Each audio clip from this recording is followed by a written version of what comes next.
स्वराज खुद कहेंगे। और मेरे को नहीं पता कि कैसे बोलना है, क्या बोलना है। मेरे साथ जो जो हुआ था मैं आपको ऐसे एग्जैक्ट बताऊँ तो बेसिकली अभी से 3 और 4 इयर्स पहले की बात है, जब मेरी मदर को नया नया पता चला था कि ऐसे गुरुजी महाराज हैं बड़े मंदिर में, मतलब आश्रम में बड़े मंदिर में। And she used to go there, वो एक बार गई, 2 बार गई। एंड फील वेरी हैप्पी, बहुत काम है एंड एवरीथिंग, वो सब बोलती थी मेरे को। बट मेरा कभी अंदर से हुआ नहीं कि मैंने जाना है, क्योंकि मेरे को लगता था कि मेरी एज ही नहीं है। I was 20 years old back then। सो मैं सोचता था कि मैं भी बहुत छोटा हूँ, कि कहाँ मैं गुरुओं के चक्कर में पढ़ूँ, या उस टाइम यही मेरी थॉट प्रोसेस था कि ये ठीक है यार, अभी कॉलेज लाइफ एंजॉय करते हैं, बाद में देखेंगे। तो बट एनीवेज, एक दिन हमारी कॉलेज में मेरी क्लास में एक लड़की है जो मुझे नहीं पता था, बट वो गुरुजी की ओल्ड संगत है। मतलब they have been coming to Guruji since 2003। So she just came to me and she said कि ये ब्रेसलेट है, तो इस ये गुरुजी की ब्लेसिंग होती है, तुम रख लो, क्योंकि मुझे लग रहा है कि शायद ना तुम्हें ज़रूरत है इसकी। फॉर सम रीज़न उसने बोला कि मेरी उनसे नॉर्मल बातचीत थी, बट इतना कुछ था नहीं, तो मैंने नहीं चाहिए, मैं क्या करूँगा, मैं तो पहनता ही नहीं। कहते नहीं, तुम रखो रखो रखो। And she just force and मतलब उसने मेरे हाथ में रख दिया वो। तो मैंने बोला ठीक है, मैं उसका दिल रखने के लिए घर में ले गया। मैंने मम्मा को दिया, मम्मा आपके लिए। फिर एक और बार हुआ कि 3 हफ्ते निकल गए उस बात को, and just 1 week before my accident मेरे को वो वापस आई, बोला कि तुमने स्वरूप नहीं पहना हुआ, जो गुरुजी ने तुम्हें ब्लेसिंग दी थी, तुमने कहाँ छोड़ दी। मैंने नहीं, वो घर पे रखी है, मैं पहनता हूँ, मैं घर जाके पहनता हूँ, ये वो करके मैं उसको टाल रहा था। उसने फिर अपना निकाला एंड वो वापस मेरे को दे दिया कि नहीं, ये तुम्हें पहनो, मुझे बस लग रहा है, मुझे अंदर से ऐसे लग रहा है कि तुम्हें इसकी ज़रूरत है। और मैंने बोला हाँ हाँ ठीक है ठीक है, मैं उसको मना तो कर नहीं पाता था। मैंने ठीक है, मैंने रख लिया। मैं फिर करके मैंने मम्मा बोला मैं दूसरी आपकी ब्लेसिंग। बट जो भी हुआ, इसके ठीक 1 week बाद, 1 हफ्ते बाद, मैं अपने दोस्तों के साथ कहीं घूमने जा रहा था, एंड मेट्रो की सीढ़ियों में मुझे एकदम से धक्का दिया किसी ने, एंड मैं 3-4 सीढ़ियाँ नीचे गिरा और मेरी डायरेक्टली टेल बोन्स के बल में गिरा, एंड मेरी पीछे से स्पाइन कॉर्ड फ्रैक्चर हो गया। तो बैकबोन फ्रैक्चर हो गया, एंड उसके बाद मैं बिल्कुल बोलते ना कि मैं कुछ भी नहीं कर पा रहा था, लोअर बॉडी तो फील ही नहीं हो रही थी, एंड मैं पूरा अनकॉन्शियस हो गया था। और जो पेन हो रहा था, उससे दर्दनाक पेन मेरे को आज तक कभी हुआ नहीं था। तो जैसे ही मैं गिरा, मैं तो पूरे चक्कर खा चुका था। इतने में कोई एक अंकल आए थे, उन्होंने 2-3 कॉम्बी फ्लेम हाथ में ही तोड़ी अपने, और मेरे को बोले इसको फटाफट खा जा। तो मैंने 2-3 कॉम्बी फ्लेम एक साथ खा ली कि मेरे को कुछ तो रिलीफ मिले, क्योंकि वो दर्द से मैं बेहोश हो रहा था। ऐसा नहीं था मैं किसी और रीज़न से, मेरा स्पाइन में मेरी नर्व नहीं टूटी थी या कुछ नहीं हुआ था, बट वो पेन इतना अनबेरेबल हो गया था कि मेरे को समझ नहीं आ रहा था कि मैं क्या करूँ। मैंने फटाफट खा ली, एंड वहाँ पे इतना जाम लगा हुआ था, जैसे तैसे मतलब 3-4 घंटे लगे मेरे को घर पहुँचने में, 3 घंटे, एंड घर से हॉस्पिटल पहुँचने में। जब हॉस्पिटल पहुँचे तो डॉक्टर्स पहले तो उन्होंने मेरे को बिठाया सब किया। इसके बाद वो कहते हैं कि उन्होंने एक पहले कन्फ्यूजन स्टार्ट होगी वहाँ पे, क्योंकि डॉक्टर्स ने ना एक्सरे करवाया, तो कन्फ्यूजन स्टार्ट होगी इनके आपस में। फिर उन्होंने किसी सीनियर को बुलाया, फिर किसी को बुलाया। तो मेरे पापा पूछ रहे कि हुआ क्या एक्चुअल में। तो कह रहे हैं कि इसका ना इतना रेयर केस है, यूजुअली जब टेलबोन टूटती है तो उसको निकाल लिया जाता है, क्योंकि वो वेस्टिजियल ऑर्गन हमारे काम का नहीं होता है।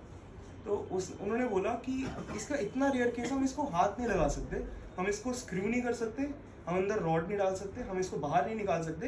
एंड मुझे अभी तक क्रिस्टल क्लियर याद है, उन्होंने बोला कि आपका बच्चा भगवान भरोसे, ये ठीक हो गया तो हो गया, नहीं हुआ तो नहीं हुआ, बट हम कुछ नहीं कर सकते, क्योंकि बहुत रेयर तरीके से टूटा है, साइड के मसल्स भी फ्रैक्चर हो चुके हैं, तो नमनेस होगी इसको, बट इसका जो पेन होगा। एंड आई स्टिल रिमेंबर, उन्होंने मेरे को बहुत सारे पेन किलर्स दिए थे, एंड एक दिन में 9 पेन किलर्स पे मैं होता था, जो ओपियोइड्स होते हैं, जो एकदम मतलब बहुत स्ट्रॉन्ग पेन किलर्स होते हैं। मॉर्निंग में 3, इवनिंग में 3 और रात में 3। तो मैं हमेशा नशे में रहता था उसकी वजह से। हमेशा वो बोलते कि इसको ना नशे में रखना, मतलब ये अगर ये पेन किलर नहीं खाएगा तो ये इतने पेन में होगा कि आप ही नहीं देख पाओगे, क्योंकि इसका उन्होंने बोला कि इसका बॉडी का मोस्ट पेनफुल फ्रैक्चर इसको उस टाइम हो रखा है, जो ठीक भी नहीं कर सकते हो। तो ये इसी में रहेगा, इसका फ्रैक्चर रहेगा 3-4 महीने, at least 6 months hill be on bed, और ऐसे कि मतलब वॉशरूम ही नहीं जाएगा, कहीं नहीं जाएगा, क्योंकि मैं हिल ही नहीं पा रहा था। तो ऐसे लोग मेरे को जब घर लाए थे, तो मेरे 5-6 मतलब कजन आए थे, उन्होंने कैसे उठाया था, मतलब एकदम सीधे मेरे को उठा के जैसे तैसे उन्होंने मेरे को बेड पे रखा। और मैं तो पूरी होप खो चुका था, क्योंकि फर्स्ट ऑफ ऑल एमिटी में कॉलेज ने मना कर दिया था कि वो कोई सपोर्ट नहीं करेगी, मतलब मेरी अटेंडेंस शॉर्ट है, मेरे एग्जाम से 2 हफ्ते बाद, तो ये मई से थोड़े दिन पहले की बात है। तो मैं अंकल को जानता नहीं था, बट एनीवेज तब मैंने एचओडी को अप्रोच किया, सबको किया, उन्होंने बोला हम कुछ नहीं कर सकते, आपको ईयर बैक लगेगा and we can't do anything about it. तो मैंने बोला ठीक है, फिर मैं क्या कर सकता हूँ इससे ज़्यादा, मेरी लाइफ तो वैसे ही एकदम रुइन हो गई थी, कि उसने बोलते ठीक होगा तो होगा, पूरी लाइफ कभी बैठेगा नहीं, और कभी रहेगा भी तो किसी पे डिपेंडेंट रहेगा। तो मैंने बोला यार पहली मतलब एकदम ही सब खत्म हो गया। मम्मा को तो मतलब मैं किसी से बात भी नहीं कर पा रहा था, मेरे पेरेंट्स ऑलरेडी बहुत टेंशन में थे। मम्मा तो सिर्फ रोती रहती थी कि इतनी छोटी एज में इसका क्या हो गया। तो मैंने बाहर जाओ सब मेरे कमरे से, मेरे को शांति से बैठने दो। मैं कुछ कर नहीं पा रहा था। ये हुआ था सैटरडे नाइट को। संडे गया, संडे को किसी ने मम्मा को बोला कि बड़े मंदिर में ना गुरुजी लोटा ब्लेस करके देते थे, जो बेड रिडन हो जाते थे पेशेंट्स, तो वो बहुत सिवियर केसेस के लिए वो ब्लेस करते हैं, तो आप वो एक बार करवा लेना। मम्मा को लगा संडे आज छुट्टी होगी मंदिर की, तो वो मंडे को गई, लोटा ब्लेस कराया। पहले तो मेरे पीछे पड़ गई लोटा ब्लेस करना है। अब मैं उस स्टेट में क्या बोलूँ, मतलब यार डॉक्टरों ने मना कर दिया, दवाइयाँ से मुझसे मना कर दिया। उसमें को कैल्शियम की गोली भी नहीं दी थी, उसमें मतलब इसको कुछ भी नहीं कर सकते, इसको दर्द के लिए इसके गोलियाँ दे सकते हैं। तो उन्होंने मतलब मैंने तब यही बोला था, मतलब पानी से क्या हुआ कि या मेरा लोटा हो जाएगा, क्या इलॉजिकल बातें कर रहे हो। बट एनीवेज वो गई, उन्होंने लोटा प्लेस करा के लाया। मंडे को वो लोटा आया। ट्यूसडे की रात में मैंने उसको भर के रखा था। एंड ट्यूसडे उनका ये होता है कि आधे लोटे से नहाना है एंड आधे लोटे को पी लेना मॉर्निंग में उठते सबसे पहले। अब मैं नहा तो सकता नहीं था, तो मैंने उसको बस पीता था। ट्यूसडे को मैंने पिया, वेडनेसडे को पिया। मेरे ना पेन में ना रिलीफ आ गया था, बट मेरे को लगता था कि वो पेन किलर्स की वजह से है। तो गुरुजी ने वो रियलाइज़ करवाने के लिए ऐसी चीज़ करी कि फ्राइडे को, मतलब हम जॉइंट फैमिली में रहते हैं, अराउंड 15-16 मेंबर्स हैं जो तीनों फ्लोर में एक साथ रह रहे होते हैं। तो सब मेरे आगे पीछे थे, क्योंकि सबको ऐसे हो गया कि इतने बड़े इसके साथ इंसिडेंट हो गया। अब जब फ्राइडे आया तो फ्राइडे को मेरी सारी पेन किलर्स खत्म हो गई। मैंने मॉर्निंग की 3 पेन किलर्स नहीं खाई, शाम की नहीं खाई, रात की नहीं खाई, और सब भूल चुके हैं। सबकी आंखों में मतलब ऐसा पड़ता था कि सब भूल चुके हैं कि इसको दवाई खिलानी है हमें। और मतलब नॉर्मल ऑपरेशन मैंने स्टार्ट हो गया था कि नॉर्मल हल्का हल्का हिल रहा था, बट पेन बहुत अनबेरेबल पेन था उस रात की। अब रात में क्या हुआ कि मेरे को प्यास लग रही थी, मम्मा मेरे पास थी नहीं, तो मैं किसको जगाऊँ, मतलब मैं खुद जा नहीं सकता था। मैंने छोड़ो लोटा बड़ा, इसका पानी पी के ख़त्म करते हैं। तो मैंने इसका पानी पिया। मैं कोई इंटरेस्ट था नहीं, मतलब मैं बिल्कुल नहीं था मेरे को लोटे में। मैं बस मम्मा का दिल रखने के लिए हाँ पी रहा हूँ, पी लेता था। अब आगे से मैंने रात में लोटा पिया।